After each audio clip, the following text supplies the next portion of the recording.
Selamat pagi rekan-rekan yang terkasih di dalam Tuhan, baik dari Komisi Pemuda ataupun Komisi Remaja yang mengikuti ibadah secara online. Kita hendak memulai ibadah kita di pagi hari ini. Teman-teman dipersilakan untuk mengambil saat teduh sejenak.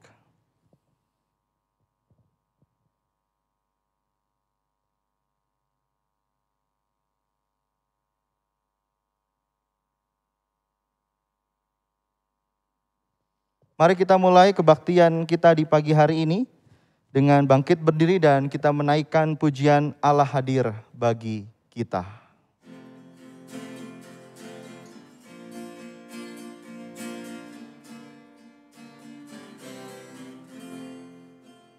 Allah hadir bagi kita dan hendak memberi berkat, melimpahkan kuasa Roh-Nya bagai hujan yang lebat. Dengan Roh Kudus ya Tuhan, umat-Mu berkatilah, baharui hati kami, oh curahkan kurnia.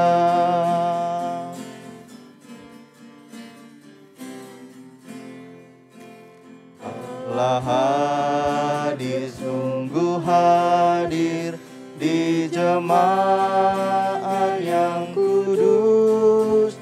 Biar kasih kurnia-Nya menyegarkan kita terus. Dengan Roh Kudus ya Tuhan, umat-Mu berkatilah, baharui hati kami, oh curahkan kurnia. Fotum dan salam. Kebaktian ini berlangsung dalam nama Allah Bapa, Anak, dan Roh Kudus.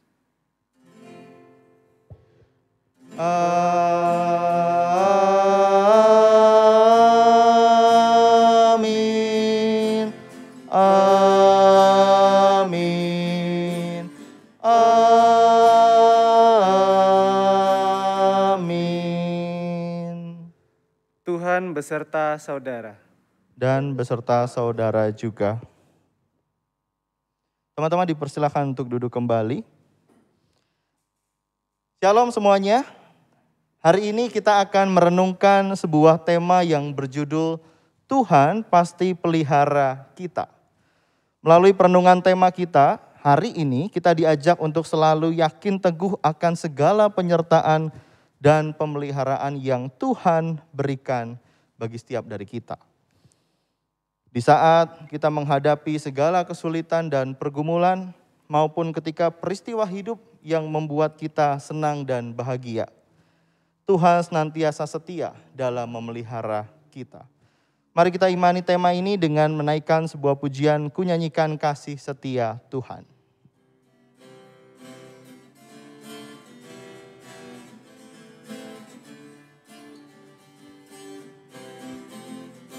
Ku nyanyikan kasih setia Tuhan selamanya, selamanya.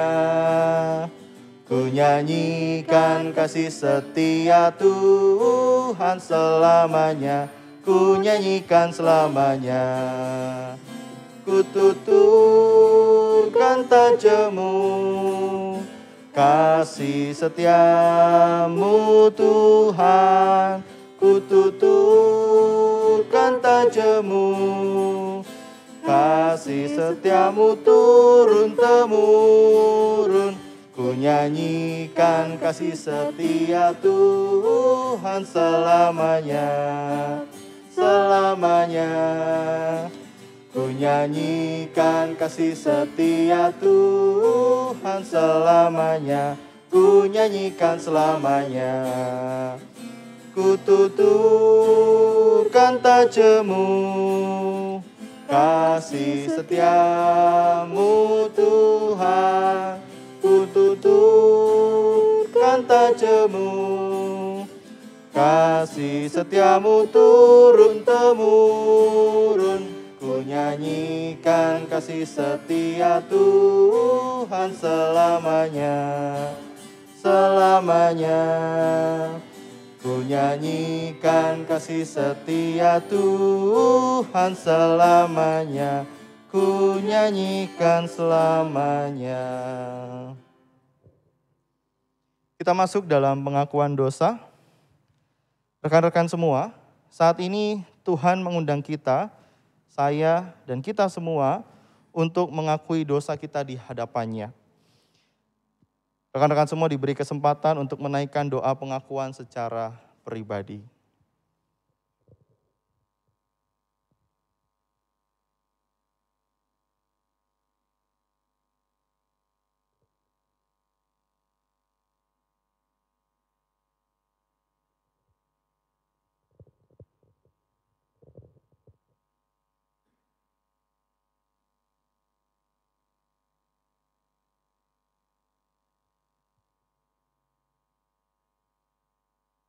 Tuhan Allah yang bertahta dalam kerajaan surga, inilah kami anak-anak-Mu yang saat ini tunduk mengakui setiap dosa dan kesalahan kami yang kami lakukan baik melalui perkataan, pikiran, tindakan kami maupun secara sengaja ataupun tidak sengaja.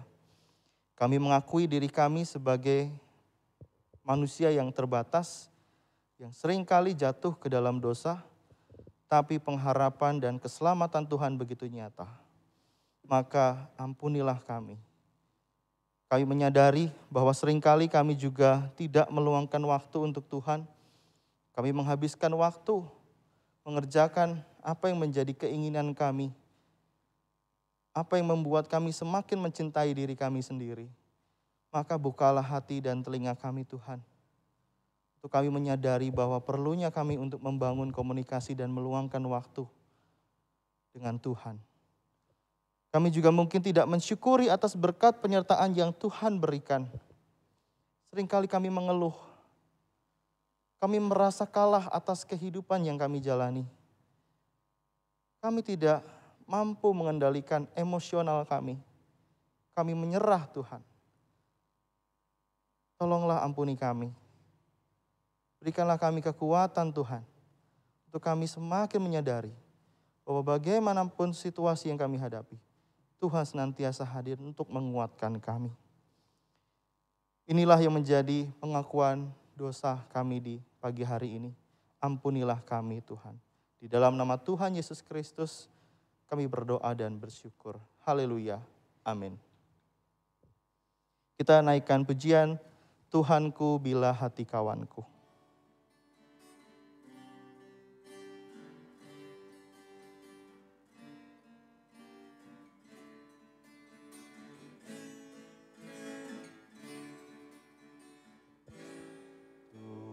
Tuhanku bila hati kawanku terluka oleh tingkah ujarku dan kehendakku jadi panduku, ampunilah.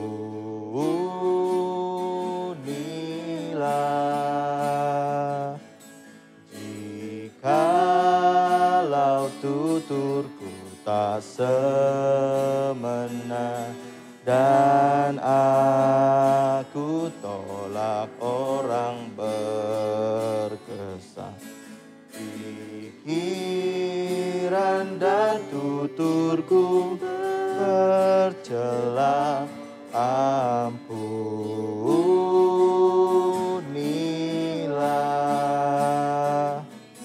Dan hari ini aku bersembah serta padamu Bapa berserah. Berikanlah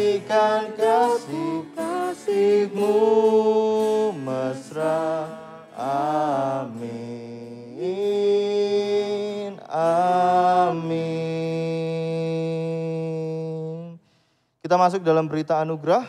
Rekan-rekan dipersilakan untuk bangkit berdiri. Terimalah berita anugerah dari Allah yang tertulis dalam kitab Yesaya pasal 44 ayatnya yang ke-22 yang berbicara demikian.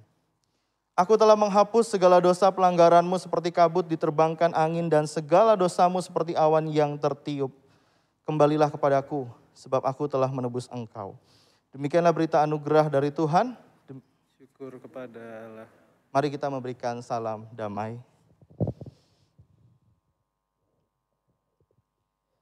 Mari dengan penuh sukacita kita sambut janji dan pengharapan dari Tuhan dengan mengangkat pujian Tuhan tolonglah bangunkan iman.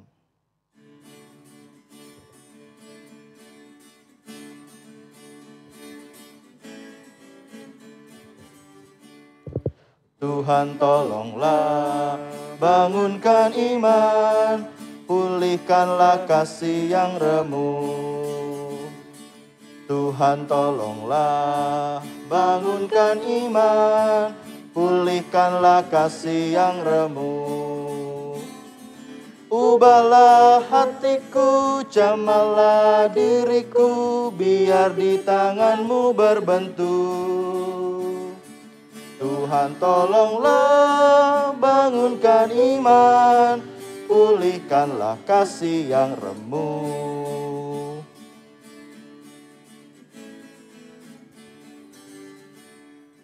Hati bersujud, jiwa menyembah, hidupku masyurkan kasih-Mu. Hati bersujud, jiwa menyembah, hidupku masyurkan kasih-Mu. Terimalah baktiku, layakkan diriku untuk kemuliaan nama-Mu. Hati bersujud, jiwa menyembah, hidupku masyurkan kasih-Mu. Layanan firman. Baik, selamat pagi semuanya. Mari silakan duduk yang kita akan mulai firman di pagi ini dengan bersama-sama berdoa. Mari kita berdoa. Tuhan Yesus, kami mengucap syukur kalau pagi ini kami boleh bersama-sama datang berbakti, memuji dan memuliakan nama-Mu. Dan pada saat ini Tuhan, kami akan mendengarkan firman Tuhan. Berilah hati kami menjadi seperti tanah yang subur sehingga kami dapat boleh menerima benih firman itu dengan baik. Dan biarlah benih itu dapat boleh berakar, bertumbuh dan berbuah di dalam kehidupan kami. Berkatilah hamba-Mu yang akan menyampaikan firman. Tolong Tuhan urapi, biarlah setiap firman yang keluar dari lidah bibirnya hanya berasal daripada Tuhan. Terima kasih Tuhan Yesus, kami mau menyerahkan waktu ini sepenuhnya ke dalam tangan-Mu, di dalam nama-Mu kami berdoa dan mengucap syukur. Amin. Baik, sekali lagi selamat pagi semuanya untuk teman-teman remaja dan pemuda dimanapun berada. Pagi ini kita akan bersama-sama di dalam pembacaan Alkitab yang terambil dari Yohanes pasal yang ke-11. Yohanes pasal yang ke-11 ayat yang pertama sampai 44. Bacaan yang cukup panjang, saya akan beri waktu buat kita semuanya untuk membuka Alkitab kita masing-masing. Ya, yang pakai HP boleh, yang mau browsing dulu silahkan ya. Yohanes 11 ayat 1 sampai 44. Baik, sekali lagi Yohanes 11 ayat 1 sampai 44. Saya akan bacakan bagi kita sekalian, mari kita simak bersama-sama ya. Sebuah perikop dengan judul Lazarus dibangkitkan. Ada seorang yang sedang sakit, namanya Lazarus. Ia tinggal di Betania, kampung Maria dan adiknya Marta. Maria ialah perempuan yang pernah meminyaki kaki Tuhan dengan minyak mur dan menyikanya dengan rambutnya. Dan Lazarus yang sakit itu adalah saudaranya. Kedua perempuan itu mengirim kabar kepada Yesus. Tuhan, dia yang engkau kasihi sakit. Ketika Yesus mendengar kabar itu, ia berkata, penyakit itu tidak akan membawa kematian, tetapi akan menyatakan kemuliaan Allah. Sebab oleh penyakit itu anak Allah akan dimuliakan. Yesus memang mengasihi mengasihi Marta dan kakaknya dan Lazarus. Namun setelah didengarnya bahwa Lazarus sakit, ia sengaja tinggal 2 hari lagi di tempat di mana ia berada. Tetapi sesudah itu ia berkata kepada murid-muridnya, mari kita kembali ke Yudea. Murid-murid itu berkata kepadanya, "Rabi, baru-baru ini orang-orang Yahudi mencoba melempari engkau. Masih maukah engkau kembali ke sana?" Jawab Yesus, "Bukankah ada 12 jam dalam satu hari? Siapa yang berjalan pada siang hari kakinya tidak terantuk, karena ia melihat terang dunia ini. Tetapi jikalau seorang berjalan pada malam hari, kakinya terantuk karena terang tidak ada di dalam dirinya." Demikianlah perkataannya, dan sesudah itu ia berkata kepada mereka, "Lazarus saudara kita telah tertidur, tapi aku pergi ke sana untuk membangunkan dia dari tidurnya." Maka kata murid-murid itu kepadanya, "Tuhan, jikalau ia tertidur, ia akan sembuh." Tetapi maksud Yesus ialah tertidur dalam arti mati. Sedangkan sangka mereka Yesus berkata tentang tertidur dalam arti biasa. Karena itu Yesus berkata dengan terus terang, "Lazarus sudah mati. Tetapi syukurlah aku tidak hadir pada waktu itu, sebab demikian lebih baik bagimu supaya kamu dapat belajar percaya. Marilah kita pergi sekarang kepadanya." Lalu Thomas yang disebut Didimus berkata kepada teman-temannya, yaitu murid-murid yang lain, "Marilah kita pergi juga untuk mati bersama-sama dengan dia." Maka ketika Yesus tiba, didapatinya Lazarus telah 4 hari berbaring di dalam kubur. Betania terletak dekat Yerusalem, kira-kira 2 mil jauhnya. Di situ banyak orang Yahudi telah datang kepada Marta dan Maria untuk menghibur mereka berhubung dengan kematian saudaranya. Ketika Marta mendengar bahwa Yesus datang, ia pergi mendapatkannya, tetapi Maria tinggal di rumah. Maka kata Marta kepada Yesus, "Tuhan, sekiranya engkau ada di sini, saudaraku pasti tidak mati. Tetapi sekarang pun aku tahu bahwa Allah akan memberikan kepadamu segala sesuatu yang engkau minta kepadanya." Kata Yesus kepada Marta, "Saudaramu akan bangkit." Kata Marta kepadanya, "Aku tahu bahwa ia akan bangkit pada waktu orang-orang bangkit pada akhir zaman." Jawab Yesus, "Akulah kebangkitan dan hidup. Barang siapa percaya kepadaku, ia akan hidup walaupun ia sudah mati. Dan setiap orang yang hidup dan yang percaya kepadaku tidak akan mati selama-lamanya. Percayakah engkau akan hal ini?" Jawab Marta, "Ya Tuhan, aku percaya bahwa engkaulah Mesias, Anak Allah, Dia yang akan datang ke dalam dunia." Dan sesudah berkata demikian, ia pergi memanggil saudaranya Maria dan berbisik kepadanya, "Guru ada di sana dan ia memanggil engkau." Mendengar itu Maria segera bangkit lalu pergi mendapatkan Yesus. Tetapi waktu itu Yesus belum sampai ke dalam kampung itu, ia masih berada di tempat Marta menjumpai dia. Ketika orang-orang Yahudi yang bersama-sama dengan Maria di rumah itu untuk menghiburnya melihat bahwa Maria segera bangkit dan pergi keluar, mereka mengikutinya. Karena mereka menyangka bahwa ia pergi ke kubur untuk meratap di situ. Setiba Maria di tempat Yesus berada dan melihat dia, tersungkurlah ia di depan kakinya dan berkata kepadanya, "Tuhan, sekiranya engkau ada di sini, saudaraku pasti tidak mati." Ketika Yesus melihat Maria menangis dan juga orang-orang Yahudi yang datang bersama-sama dia, maka masygulah hatinya, ia sangat terharu dan berkata, "Di manakah dia kamu baringkan?" Jawab mereka, "Tuhan, marilah dan lihatlah." Maka menangislah Yesus. Kata orang-orang Yahudi, "Lihatlah betapa kasihnya kepadanya." Tetapi beberapa orang di antara mereka berkata, "Ia yang memelekkan mata orang buta, tidak sanggupkah ia bertindak sehingga orang ini tidak mati?" Maka masyghul pula hati Yesus. Lalu ia pergi ke kubur itu. Kubur itu adalah sebuah gua yang ditutup dengan batu. Kata Yesus, "Angkat batu itu." Marta, saudara orang yang meninggal itu berkata kepadanya, "Tuhan, ia sudah berbau sebab sudah 4 hari ia mati." Jawab Yesus, "Bukankah sudah kukatakan kepadamu, jikalau engkau percaya, engkau akan melihat kemuliaan Allah?" Maka mereka mengangkat batu itu. Lalu Yesus menengadah ke atas dan berkata, "Bapa, aku mengucap syukur kepadamu karena engkau telah mendengarkan aku. Aku tahu bahwa engkau selalu mendengarkan aku, tetapi oleh karena orang banyak yang berdiri di sini mengelilingi aku mengatakannya supaya mereka percaya bahwa engkaulah yang telah mengutus aku." Dan sesudah berkata demikian, berserulah ia dengan suara keras, "Lazarus, marilah keluar." Dan orang yang telah mati itu datang keluar. Kaki dan tangannya masih terikat dengan kain kapan dan mukanya tertutup dengan kain peluh. Kata Yesus kepada mereka, "Bukalah kain-kain itu dan biarkan ia pergi." Demikianlah pembacaan firman Tuhan. Berbahagialah mereka yang mendengarkan firman Tuhan, melakukannya di dalam kehidupan sehari-hari mereka. Haleluya. Haleluya, haleluya, haleluya.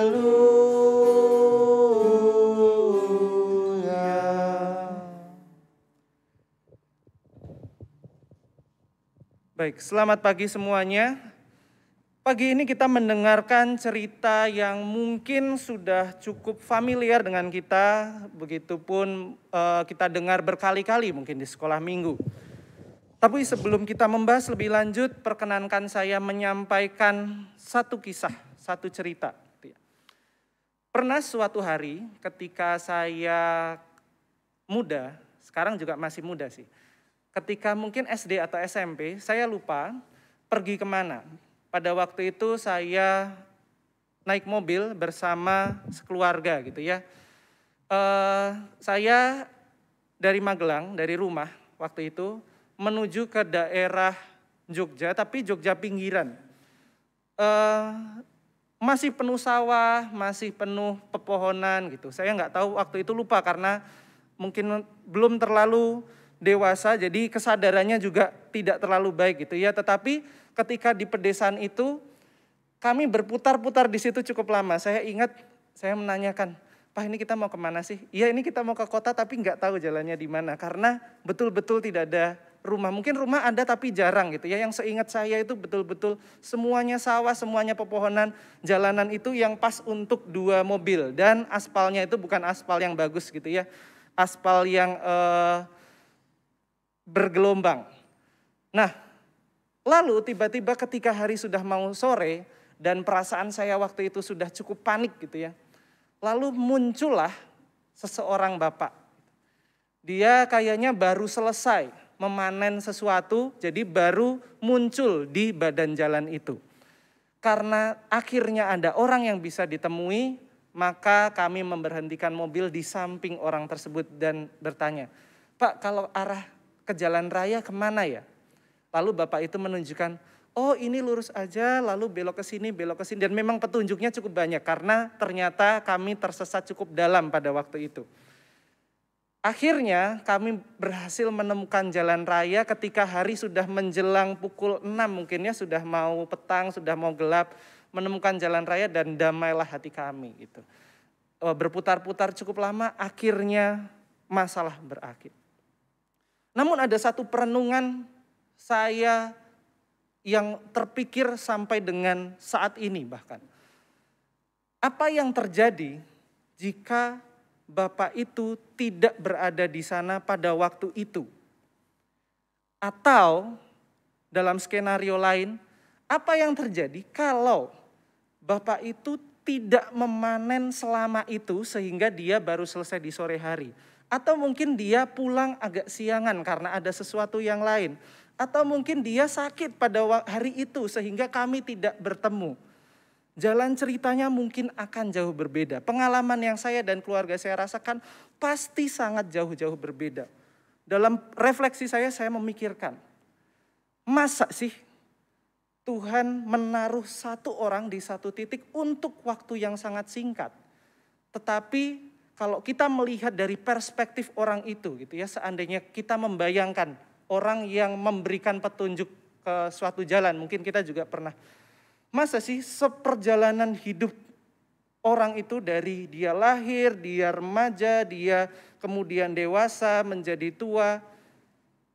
Suatu perjalanan yang panjang sampai pada akhirnya ada satu titik di mana keberadaan dia yang singkat mengubahkan perjalanan hidup seseorang. Pernahkah kita juga berpikir demikian kalau kita ditanyain gitu ya, orang di jalan. Di Bandung saya merasa cukup sering gitu, orang bertanya di perempatan di lampu merah. Kalau ke arah Ciberem kemana ya? Kalau Dago teh kemana ya? Mungkin kita biasa aja menunjukkan, oh ini perempatan di depan ambil kanan, oh ini lurus aja Pak, oh ini ke kiri langsung. Mungkin kita biasa saja, tetapi kita nggak pernah tahu apa yang sedang dialami orang itu. Apakah orang itu betul-betul memerlukan bantuan dan harus datang ke tempat itu segera. Teman-teman, yang dialami oleh Maria, Marta dan keluarganya dalam hal ini sama. Mereka menjadi keluarga sudah lama, dan kemudian salah satu saudaranya sakit. Ketika sakit, ia memberitahukan kabar ini kepada Tuhan Yesus. Tapi dari perikop yang kita baca, Tuhan Yesus berkata bahwa marilah kita tinggal di sini beberapa hari lagi dan mengatakan bahwa ia akan sembuh, bahwa penyakit ini akan mendatangkan kemuliaan Allah. Tetapi dari sebagian besar bacaan yang kita baca hari ini justru menyatakan bahwa Lazarus kondisinya memburuk. Bahkan Lazarus akhirnya meninggal. Bahkan meninggal Yesus tuh nggak berkunjung ke layatan itu di hari itu atau hari setelahnya. Teman-teman, kalau kita mendengar berita duka gitu ya, rata-rata ibadah penghiburan tuh hari yang sama, hari kedua, hari ketiga. Mentok-mentok itu di hari ketiga, teman-teman. Jarang yang sampai hari keempat. Hari keempat tuh orang sudah tidak datang berkunjung. Ibadah penghiburan, keluarga udah pulang di rumah, udah nggak di rumah duka biasanya. Jadi ketika 3 hari itu Yesus nggak datang posisinya gitu. Dia datang di hari yang keempat, di mana kalau saya membayangkan itu sudah cukup lama dari kehilangan. Dan ketika Yesus hadir ke sana, kita tahu kelanjutannya. Namun apa yang pengen kita bersama pelajari di sini pada saat ini? Teman-teman, tema kita pada hari ini adalah bahwa Tuhan pasti menolong, Tuhan pasti memelihara. Tetapi ada satu hal yang kita pelajari. Hal yang pertama adalah bahwa perspektif kita dengan perspektif Tuhan seringkali berbeda. Sama halnya dengan kita, kalau kita menanyakan jalan dan kita yang ditanyai arah jalan. Perspektifnya berbeda. Bagi manusia, bagi Maria dan Marta, kehilangan Lazarus menjadi sebuah pukulan yang besar, menjadi sebuah permasalahan yang besar. Tetapi bagi Yesus, bagi Allah, bagi kuasa dan kemuliaan Allah, seorang Lazarus yang meninggal bukan masalah besar. Pertama, kita memahami bahwa ada perbedaan perspektif di sana. Ketika kita yakin bahwa Allah pasti menolong, Allah pasti ini. Lalu yang kita alami, kok seperti ini? Kalau di sekolah atau di kuliah kadang-kadang saya sudah belajar mati-matian, saya sudah ini, sudah berdoa. Teman-teman rela mencontek saya, enggak gitu. Tetapi kenapa toh hasilnya seperti ini? Ada perspektif yang berbeda. Dan perspektif yang berbeda itu timbul karena keterbatasan manusia. Dalam fisika teman-teman ya, karena saya ngajar fisika jadi sedikit ngomong fisika ya. Salah satu hal yang tidak dapat lepas dari manusia, yang membuat manusia begitu kecil sebetulnya adalah satu variabel yang namanya waktu. Kalau kita belajar ilmu pengetahuan, ilmu itu terus berkembang, banyak variabel yang bisa berubah gitu ya. Kita hidup sekarang di zaman era teknologi dan komunikasi. Kalau kita ngomong elektronik, sebenarnya kita ngomong suatu subpartikel kecil yang namanya elektron. Dan penemuan elektron itu baru terjadi 100 tahun yang lalu. Jadi banyak hal besar ya bisa ditemukan. Ada elektron, ada proton, kemudian kalau yang baru-baru ini kita mengetahui ternyata gravitasi itu suatu gelombang, ada yang namanya gravitational wave. Perkembangan terus terjadi, tetapi satu hal yang tidak bisa kita hindari, waktu. Waktu adalah variabel yang konstan di mata manusia dan kita semua tahu bahwa hidup kita itu segitu aja gitu. Sepandai-pandainya manusia, sehebat-hebatnya manusia, mau dia jabatannya apapun, ya 60, 70, 80, 90, hanya itu. Dan ini membuat kita begitu kecil, membuat kita begitu rapuh. Kalau orang sudah meninggal sudah selesai. Walaupun teknologi berjalan seperti apapun sudah selesai. Dan inilah yang terjadi di Maria dan Marta. Terlambat 4 hari sudah meninggal. Kita melihat bahwa di sini time frame atau sudut pandangnya adalah waktu. Sedangkan Yesus di sini melihat bahwa kemuliaan Allah. Ada 2 sudut pandang yang berbeda. Dan ini yang mau kita refleksikan sekarang. Ketika kita menghadapi kesulitan dalam hidup ini, ketika kita mungkin mendapatkan tantangan yang besar, mari kita refleksikan. Apakah yang kita alami sekarang betul-betul karena kesulitan itu menghimpit kita sedemikian besarnya sehingga kita tidak mampu merasakan pertolongan Allah? Marilah kita refleksikan bersama. Sudahkah kita mencoba mengubah sudut pandang kita menjadi sudut pandang dari yang Allah lihat? Dari bagaimana kemuliaan Allah dinyatakan melalui peristiwa yang sedang terjadi.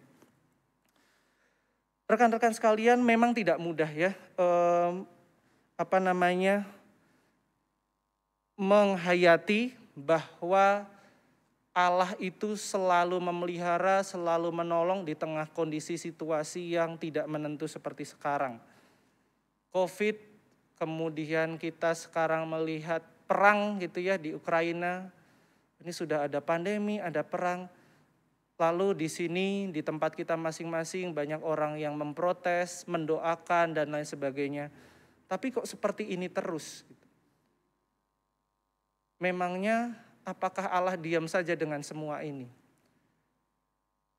Di dalam refleksi itu ada satu jawaban yang juga didapatkan dan marilah kita merefleksikan bersama. Apakah ini karena keterbatasan kita manusia dari sudut pandang waktu, pandemi sudah 2 tahun ini terjadi, ataukah kita mencoba merefleksikan ini dari sudut pandang bagaimana kemuliaan Allah dapat dinyatakan? Marilah saya ajak semuanya di minggu ini pada pagi hari ini kita merefleksikan bersama ketika kita menghadapi masalah, ketika kita menghadapi suatu tantangan yang besar, marilah kita bersama-sama merefleksikan bagaimana kemuliaan Allah akan dinyatakan melalui peristiwa hidup yang kita alami. Melalui semua itu, marilah kita tetap dengan tekun berdoa dan berserah kepada Allah.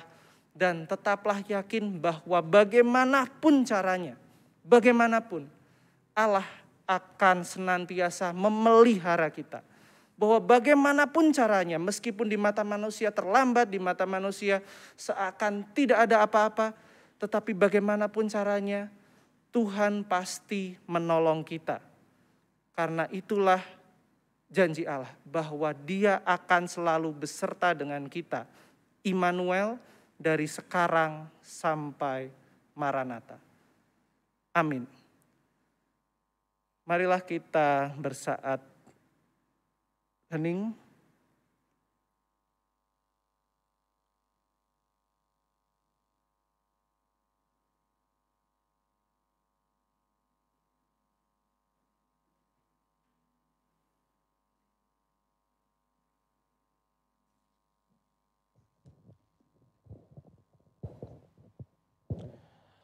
Mari teman-teman kita bangkit berdiri, kita menyatakan pengakuan iman rasuli kita.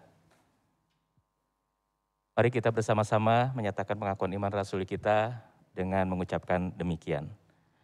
Aku percaya kepada Allah, Bapa yang Maha Kuasa, Khalik langit dan bumi, dan kepada Yesus Kristus, anaknya yang tunggal Tuhan kita, yang dikandung dari Roh Kudus, lahir dari anak darah Maria, yang menderita sengsara di bawah pemerintahan Pontius Pilatus, disalibkan, mati dan dikuburkan, turun dalam kerajaan maut. Pada hari yang ketiga, bangkit pula dari antara orang mati, naik ke surga, duduk di sebelah kanan Allah, Bapa yang Maha Kuasa. Dari sana Dia akan datang untuk menghakimi orang yang hidup dan yang mati. Aku percaya kepada Roh Kudus, gereja yang kudus dan am, persekutuan orang kudus, pengampunan dosa, kebangkitan orang mati, dan hidup yang kekal. Amin. Silakan duduk. Teman-teman, kita lanjutkan. Kita mau berdoa. Kita panjatkan doa pokok-pokok doa syafaat kita. Mari kita bersatu dalam doa. Tuhan, kami mengucap syukur untuk firman yang baru saja kami dengar. Tuhan, biarlah segala pergumulan kami, segala kesulitan kami, segala hal yang kami hadapi, kami boleh melihatnya bahwa semua itu hanya akan mendatangkan kemuliaan Tuhan. Kami mungkin menyadari Tuhan, kami nggak tahu seberapa lama waktu yang akan kami hadapi di saat kami menderita, di saat kami bergumul, di saat kami mengalami berbagai macam masalah.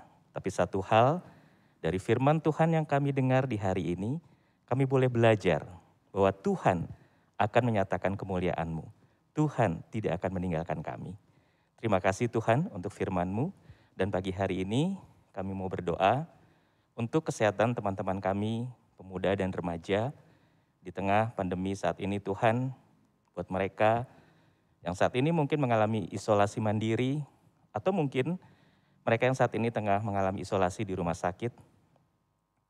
Kami berdoa bersama-sama Tuhan, pertolongan Tuhan, jamahan Tuhan, boleh menolong rekan-rekan kami ini, sehingga teman-teman kami ini boleh sembuh dan kembali boleh melanjutkan aktivitasnya seperti biasa. Kami juga berdoa Tuhan untuk studi kami, untuk pendidikan kami Tuhan, dan juga pekerjaan setiap kami. Kami percaya Tuhan juga yang akan menolong kami, Tuhan yang akan mendampingi kami dalam masa studi kami dan pekerjaan kami. Kami juga berdoa untuk orang tua dan keluarga kami Tuhan, kiranya dengan pertolongan Tuhan, kami boleh terus mengandalkan Tuhan, kami terus berdoa untuk orang tua kami dan keluarga kami.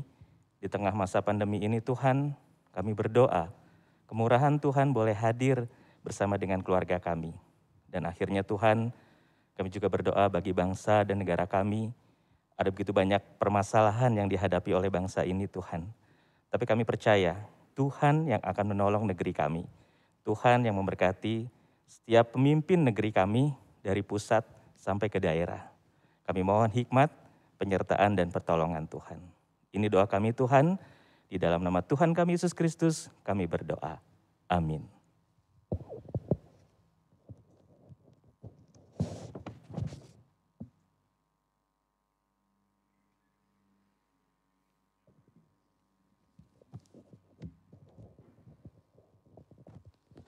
Ucapan selamat ulang tahun.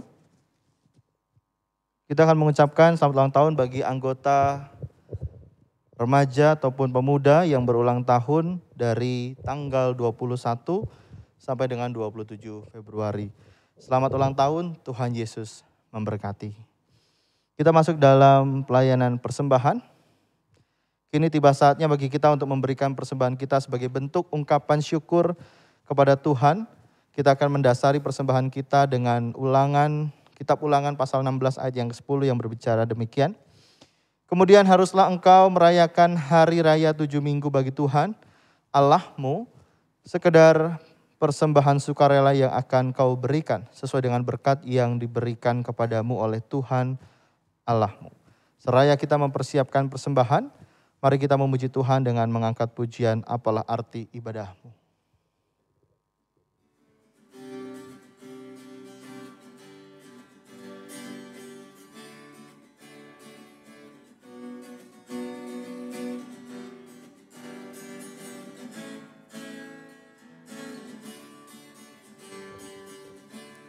Apalah arti ibadahmu kepada Tuhan,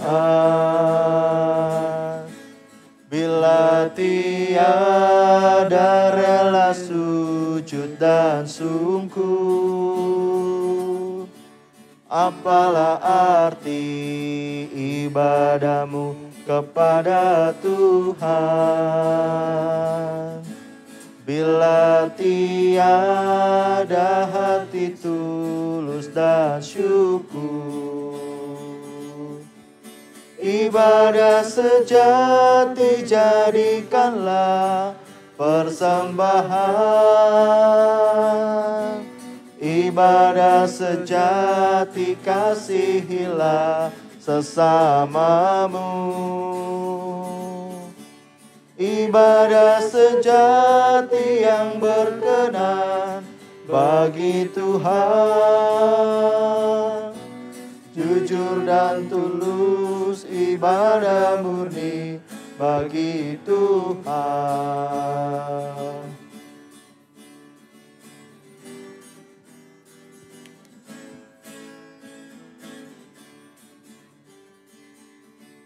Marilah ikut melayani orang berkeluh, agar iman tetap kuat serta teguh.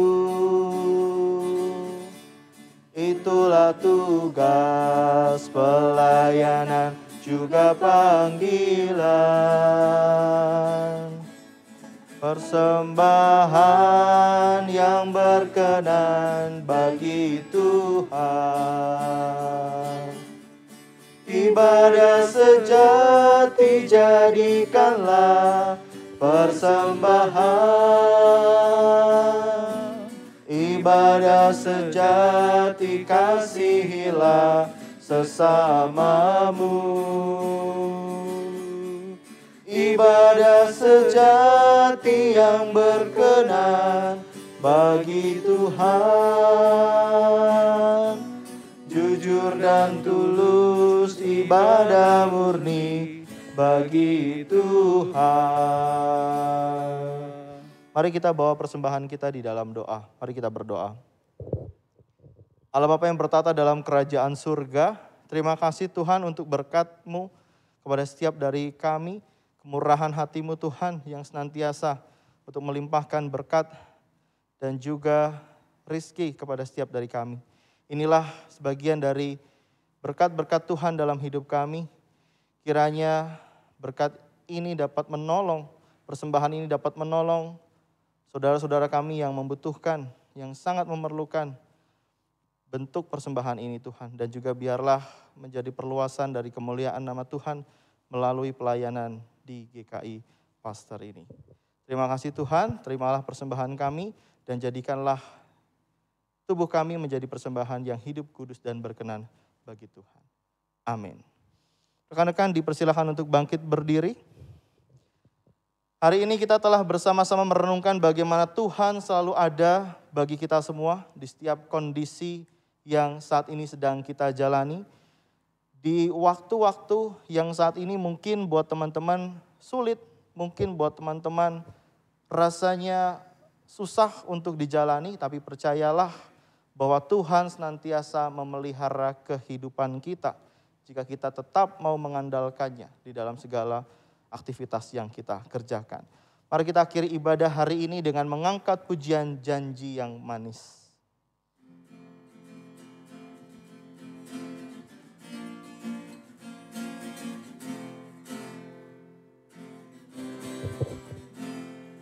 Janji yang manis kau tak kulupakan, tak terombang-ambing lagi jiwaku. Walau lembah hidupku penuh awan, nantikan cerahlah langit di atasku. Kau tidakkan aku lupakan, aku memimpinmu, aku membimbingmu. Kau tidakkan aku lupakan, aku penolongmu. Yakinlah teguh.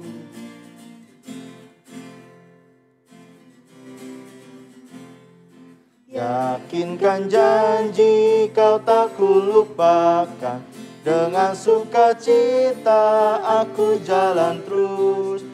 Dunia dan kawan tiada ku harapkan, satu yang setia, Yesus penebus.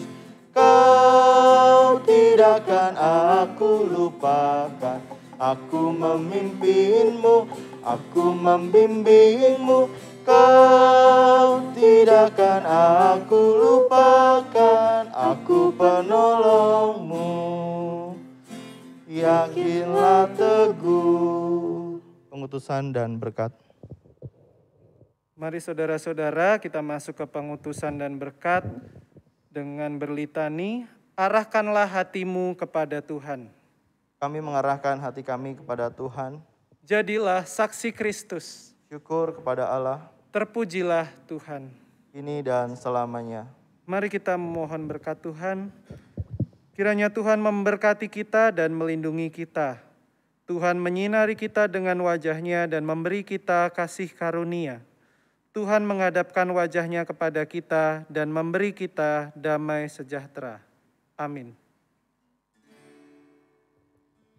Haleluya. haleluya, haleluya, haleluya, haleluya,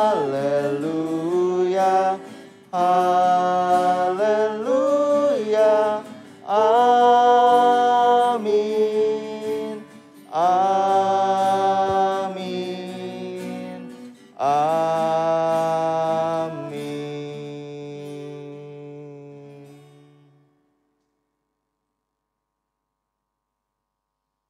Rekan-rekan dipersilakan untuk bersaat teduh sejenak.